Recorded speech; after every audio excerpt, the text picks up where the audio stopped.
Hello everyone, welcome back to my channel unique recipes by Jesmin. আজকে আমি আপনাদেরকে তৈরি করে দেখাবো টক ঝাল মিষ্টি বরই আচার। তাহলে চলুন আর দেরি না করে এই মজাদার বরই আচার রেসিপিটি তৈরি করে ফেলি।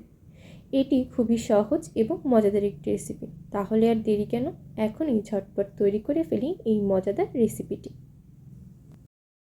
বরই আচার তৈরি করার জন্য আমি এখানে নিয়েছি বরই। আপনারা দেখতেই পাচ্ছেন আমি বরইগুলোকে আস্তে আস্তে করেই নিয়েছি। আমি বরই আচারটা আস্ত বরই দিয়েই তৈরি করব। বরই আচার তৈরি করার জন্য আমি প্রথমেই নিয়ে নিব একটি প্যান এবং এর ভিতরে দিয়ে দেব সরিষার তেল। তেলটা গরম হয়ে গেলে দিয়ে দেব 3-4টা তেজপাতা এবং দিয়ে দেব 5-6টা দারচিনি এবং এলাচ। দিয়ে দেব 1 চা চামচ রসুন বাটা এবং দিয়ে দেব 1 চা চামচ আদা বাটা। আদা বাটাটা দেওয়ার পর রসুন এবং আদা বাটাটাকে তেলের ভিতরে ভালোভাবে নেড়ে নিতে হবে।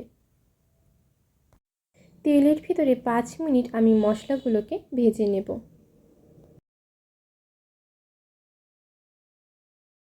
পাঁচ মিনিট পর এখন আমি বড়ইগুলোকে তেলের ভিতরে দিয়ে দেব এবং বড়ইগুলোকে তেলের ভিতরে ভালোভাবে মিশিয়ে নেব।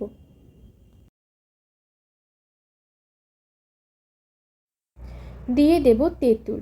তেঁতুলটা বরই আচারের সাথে না দিলে বরই আচারটা খেতে ভালো লাগে না, তাই সবসময় বরই আচার তৈরি করার সময় অবশ্যই তেঁতুল ব্যবহার করতে হবে।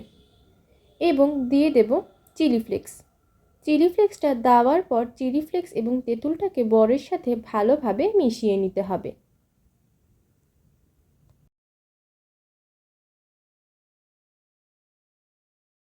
দিয়ে দেব লাল মরিচের গুঁড়া। আপনারা চাইলে লাল মরিচের গুঁড়াটা নাও দিতে পারেন। লাল মরিচের গুঁড়াটা শুধু কালার সুন্দর হওয়ার জন্য আমি এখানে ব্যবহার করেছি। দিয়ে দেব স্বাদ মতো লবণ। লবণটা দেওয়ার পর মরিচ এবং লবণটাকে বরইয়ের সাথে ভালোভাবে মিশিয়ে নিতে হবে।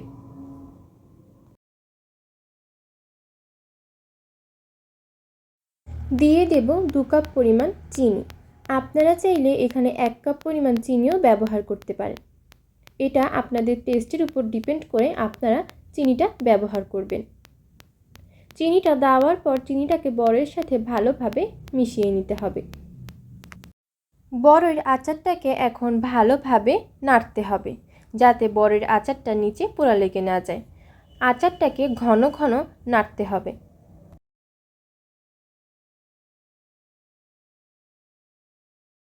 দিয়ে দেব 5 ফোড়ন গুঁড়া। 5 ফোড়ন গুঁড়োটা দেওয়ার পর 5 ফোড়ন গুঁড়াটাকে বরইয়ের আচারের সাথে ভালোভাবে মিশিয়ে নিতে হবে এবং আচারটাকে ঘন ঘন নাড়তে হবে।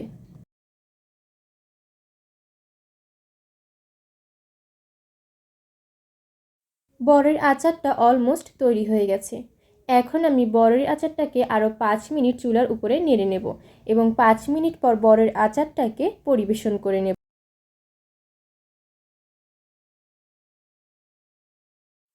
আপনারা দেখতেই পাচ্ছেন বরইয়ের আচারটা পুরো তৈরি হয়ে গেছে।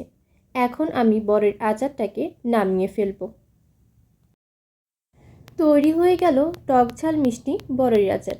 তাহলে আর দেরি কেন, এখনই তৈরি করে ফেলুন এই মজাদার বরইয়ের আচার রেসিপিটি এবং আপনার পরিবার ও বন্ধুদের সাথে অবশ্যই রেসিপিটি শেয়ার করবেন। আজ তাহলে এই পর্যন্তই। আবার কোনো একদিন আপনাদের সামনে হাজির হয়ে যাব নতুন কোনো এক মজাদার রেসিপি নিয়ে।